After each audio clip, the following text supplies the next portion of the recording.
அஸ்ஸலாமு அலைக்கும் வரஹ்மத்துல்லாஹி வபரகாத்துஹு. தினமும் ஒரு ஹதீஸ். அல்லாஹுவுக்கு மிகவும் விருப்பமான செயல் எது என்று நான் அல்லாஹுவின் தூதர் ஸல்லல்லாஹு அலைஹி வஸல்லம் அவர்களிடம் கேட்டதற்கு, தொழுகையை அதற்குரிய நேரத்தில் தொழுவது என பதிலளித்தார்கள். பிறகு எது என்று நான் கேட்டேன். பெற்றோர்களுக்கு நன்மை செய்வது என்று பதிலளித்தார்கள். பிறகு எது என்று நான் கேட்க, அல்லாஹுவின் பாதையில் அறப்போர் புரிவது என அல்லாஹுவின் தூதர் ஸல்லல்லாஹு அலைஹி வஸல்லம் அவர்கள் பதிலளித்தார்கள் என்று அப்துல்லாஹ் இப்னு மஸ்ஊத் ரலியல்லாஹு அன்ஹு அவர்கள் அறிவிக்கிறார்கள்.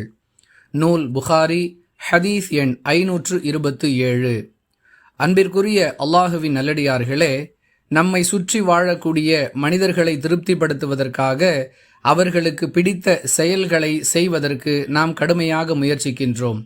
ஆனால் நம்மை படைத்து நம்முடைய தேவைகளையெல்லாம் நல்லவிதமாக நிறைவேற்றி கொண்டிருக்கக்கூடிய, இன்னும் மறுமையில் நம்மை விசாரித்து நமக்குரிய தீர்ப்பை வழங்கக்கூடிய சர்வ வல்லமை பொருந்திய அல்லாஹுவுக்கு விருப்பமான செயல்களை தேடி தேடி செய்ய வேண்டும் என்ற எண்ணம் எப்பொழுதாவது நமக்குள் வந்திருக்கிறதா என்பதை யோசித்து பார்க்க வேண்டும்.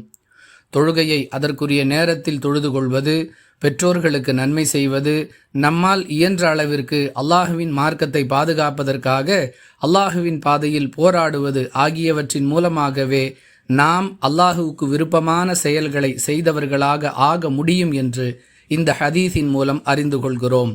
முயற்சிப்போம். வாஹிரு தஅவானா அனில் ஹம்துலில்லாஹி ரப்பில் ஆலமீன். அஸ்ஸலாமு அலைக்கும் வரஹ்மத்துல்லாஹி வபரகாத்துஹு.